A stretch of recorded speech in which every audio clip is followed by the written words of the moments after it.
मुअज़्ज़ज़ सामीन, मैं मुश्ताक अहमद वानी, साबिक़ सदर शोबा उर्दू बाबा गुलाम शाह बादशाह यूनिवर्सिटी राजौरी जम्मू व कश्मीर आपकी खिदमत में अपनी एक ताज़ा तहरीर करदा कहानी दिलो दिमाग में घूमती कील पेश कर रहा हूँ। मुझे उम्मीद है आपसे गौर से सुनेंगे। दिलदार साहब महकमा इत्तलात और नशरियात में एक ऊँचे ओहदे पर फाइज थे। काफ़ी मिलनसार, खुश अखलाक और बुलंद किरदार के मालिक थे। बुराई से नफ़रत करते थे और अच्छाई पर जान छिड़कते थे।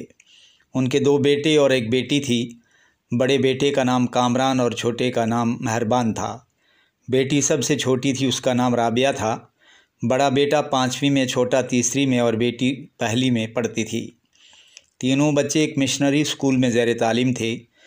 बीवी का नाम गुलबहार था, जो काफ़ी सलीका शार, तालीम याफ्ता और नफासत पसंद थी। दिलदार साहब खुद एक पुरवकार शख्सियत के मालिक थे, इसलिए दोनों मियाँ बीवी अपने 3 बच्चों के साथ एक खुशहाल ज़िंदगी जी रहे थे। मियाँ बीवी में कभी कोई नोक-झोंक की नौबत नहीं आई थी। दिलदार साहब दफ्तर में छुट्टी रखकर आज घर पर अपने बच्चों के साथ कुछ ज़्यादा ही घुल मिल गए थे। वो डबल बेड के वस्त पर बैठे थे और तीनों बच्चे उनके साथ हंसी मजाक का माहौल गर्म किए हुए थे।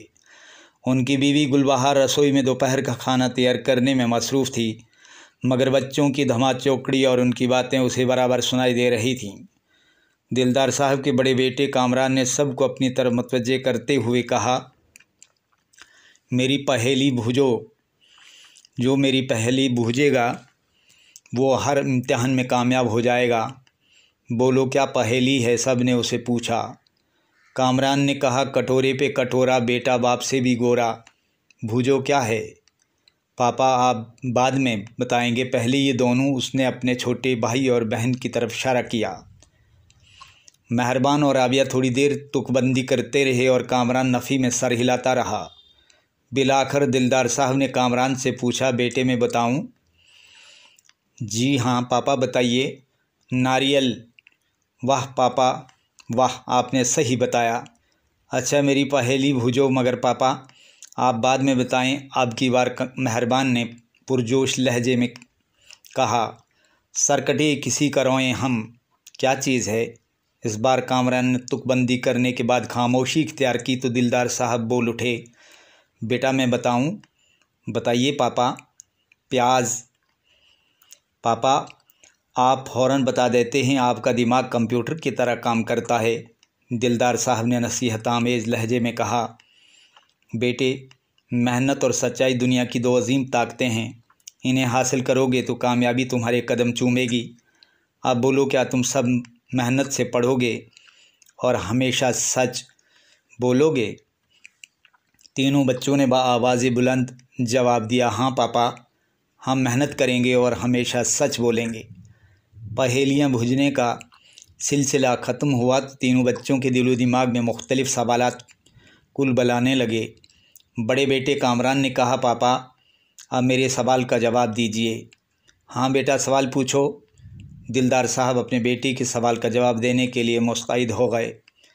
पापा हम दुनिया में कहाँ से आए हैं और कहाँ चले जाएंगे? कामरान बेटे बहुत अहम और अच्छा सवाल पूछा है तुमने। सुनो अपने सवाल का जवाब। हम पैदा होने से पहले आलम अरवाह में थे और अल्लाह ताला ने हमें अपनी रज़ा और कुदरत से इस दुनिया में पैदा फरमाया। ये दुनिया हमारे लिए एक इम्तिहान गाह है। खुदा ताला ये देखना चाहता है कि कौन मेरा हुक्म मानता है और कौन नहीं मानता। ज़िंदगी एक मुख्तसर सा सफ़र है जिसका खात्मा मौत पर है। मरने के बाद हम अपने अच्छे आमाल की बिना पर बहिश्त में दाखिल होंगे और बुरे आमाल की बिना पर दोज़ख में। याद रखो बेटे, मरने के बाद भी एक ना ख़त्म होने वाली ज़िंदगी है। जिस्म मिट्टी हो जाता है लेकर रूह नहीं मरती। तीनों बच्चे बड़ी फ़िक्रमंदी और दिलचस्पी से दिलदार साहब की मुतसव्विफ़ाना बातें सुन रहे थे। उनके चेहरों से मासूमियत और खौफ के आसार नुमायाँ हो रहे थे। छोटे बेटे मेहरबान ने दिलदार साहब से पूछा, पापा तकदीर किसे कहते हैं? बेटे तकदीर हर इंसान की एक ऐसी खुफिया किताब है जिसका इल्म अल्लाह ताला के सिवा किसी को नहीं है। इस किताब में खुदा ने हर शख्स की पैदाइश से पहले ही ये लिख दिया है कि वो दुनिया में क्या कुछ करेगा। वो या दुनिया में हमारे अच्छे या बुरे आमाल का करना अज़ल ही से तय है। बड़े बेटे कामरान ने मुताज्जिब होकर पूछा, पापा अगर खुदा ताला ने हमारी तकदीर में पहले ही नाकामयाबी लिख दी होगी तो क्या हमारी कोशिशों से हमें कामयाबी हासिल हो सकती है? बेटे बिल्कुल कामयाबी हासिल हो सकती है, बशर्ते कि आप खुदाई ज़ाब्ते की पाबंदी करें। मेरे कहने का मतलब यह है कि आप हर वो काम करें जो खुदा की मर्ज़ी के मुताबिक हो। छोटे बेटे से रहा ना गया, उसने कह दिया, मगर पापा खुदा जब तौफीक दे तभी ना। हाँ बेटे, खुदा सबसे बड़ा है। राबिया जो काफ़ी देर से सहमी हुई बातें सुन रही थी, बड़ी मासूमियत से बोल उठी, पापा शैतान क्या होता है? बेटा शैतान खुदा ताला और इंसान का अज़ली दुश्मन है जो बज़ाहिर नज़र नहीं आता, लेकिन वो हर वक्त इंसान के साथ रहता है और उसे बुरे काम करने पर आमादा करता है। बुराई उसे बहुत पसंद है और अच्छाई से सख्त नफ़रत करता है। पापा उसका घर कहाँ है? बिटिया बुराई के अड्डे उसके घर हैं। इसी असना में गुलबहार झुंझलाती हुई रसोई से बेडरूम में आई और बच्चों को डांटते हुए दिलदार साहब से बोली, इन बच्चों को कुछ पढ़ाएं लिखाएं, ये शैतान और इंसान की बातें छोड़िए, यूं ही ये फजूल अपना वक्त ज़ाया कर रहे हैं। इन्हें जनरल नॉलेज की बातें सिखाएं ताकि आगे चलकर कुछ बन सकें। गुलबहार की बातें सुनकर दिलदार साहब की पेशानी पर कुछ शिकने सी उभर आईं। उन्होंने तहम्मुल मिजाजी और फ़लसफ़ियाना अंदाज में बीवी से कहा, गुलबहार तुम अपने बच्चों में जो जनरल नॉलेज मुंतकिल करवाना चाहती हो वो इसी दुनिया तक महदूद है।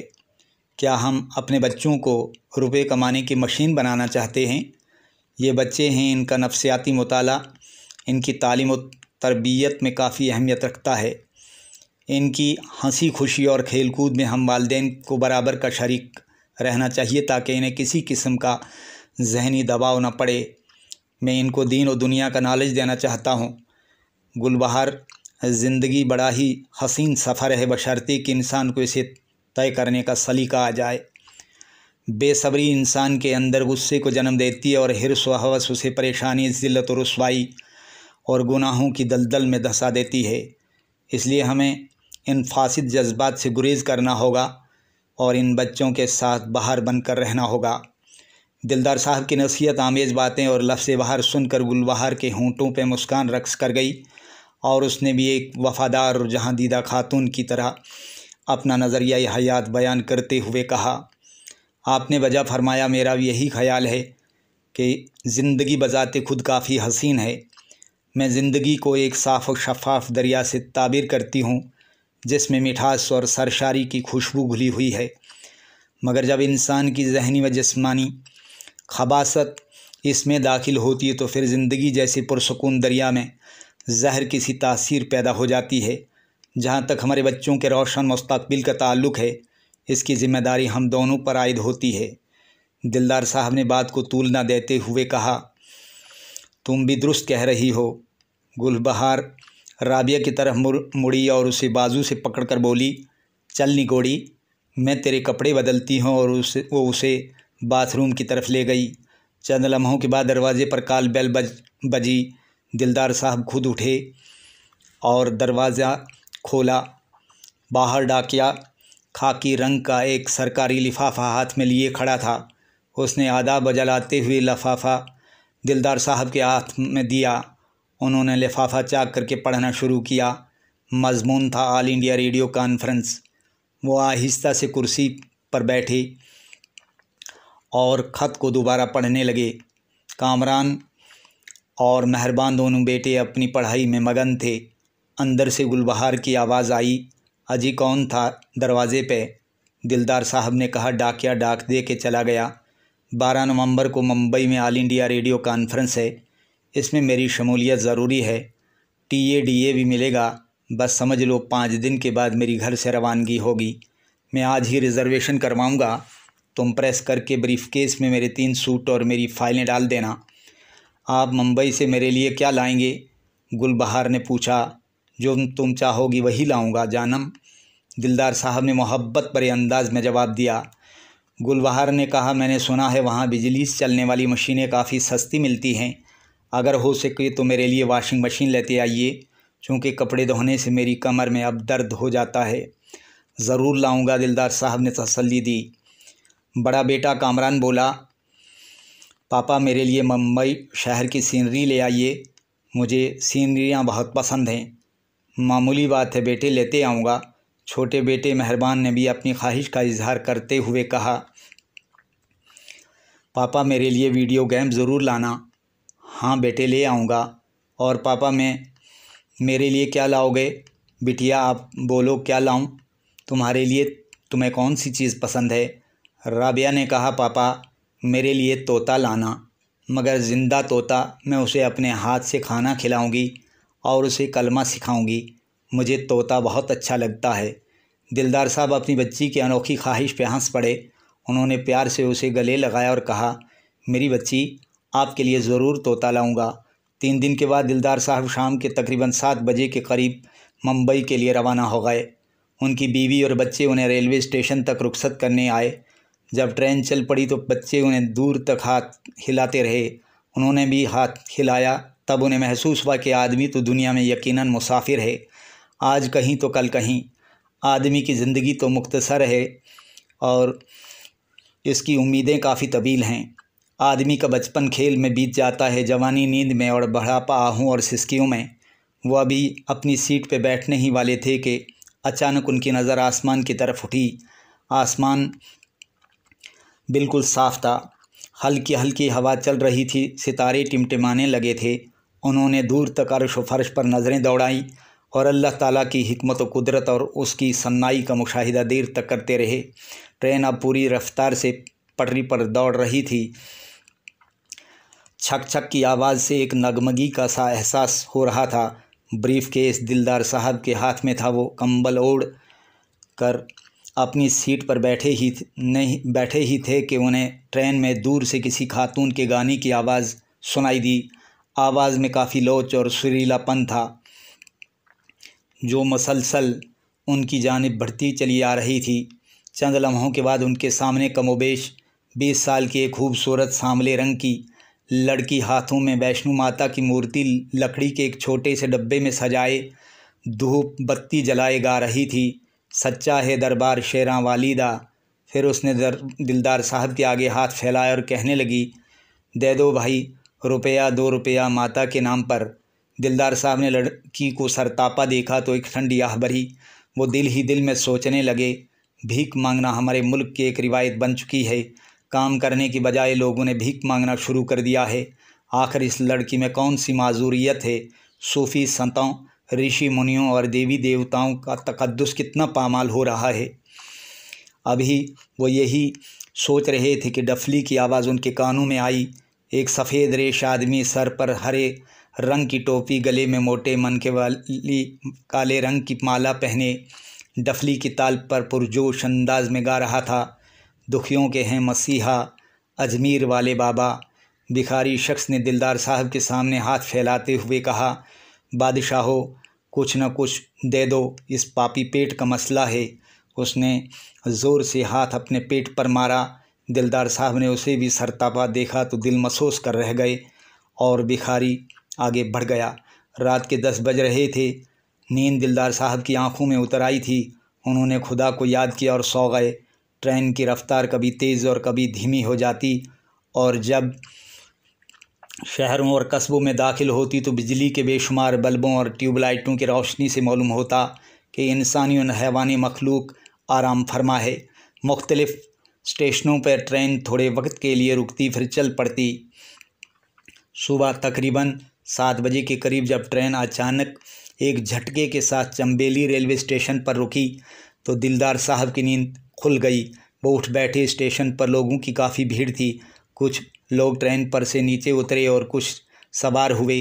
दिलदार साहब की नज़र प्लेटफार्म पर एक जगह पड़ी तो क्या देखते हैं कि गुज़श्ता शब को तवल्लुद हुआ एक खूबसूरत नौख़ेज़ बच्चा गुदड़ियों में सोया हुआ है और लोग उसे देखकर हंसते हुए गुज़र रहे हैं।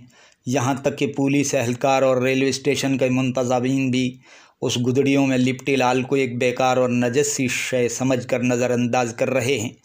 देखते देखते एक मरियल सा काला कुत्ता फर्श को सूंघता हुआ उस बच्चे के करीब पहुंचा तो दिलदार साहब ने फ़ौरन अपना सामान उठाया और चलती ट्रेन से नीचे उतर गए।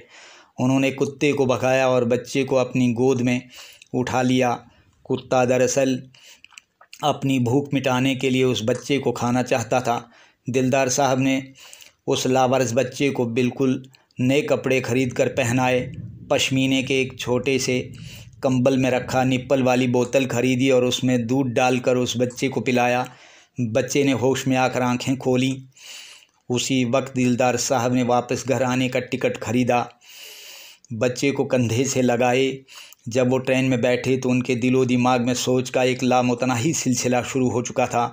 वो बार बार इस लावारिस बच्चे के चेहरे को देखते और ये सोच कर रह जाते कि आखिर इस बच्चे के माँ बाप कौन हैं जो इस नन्हे बच्चे को उस बेसरो सामानी की हालत में छोड़ गए थे।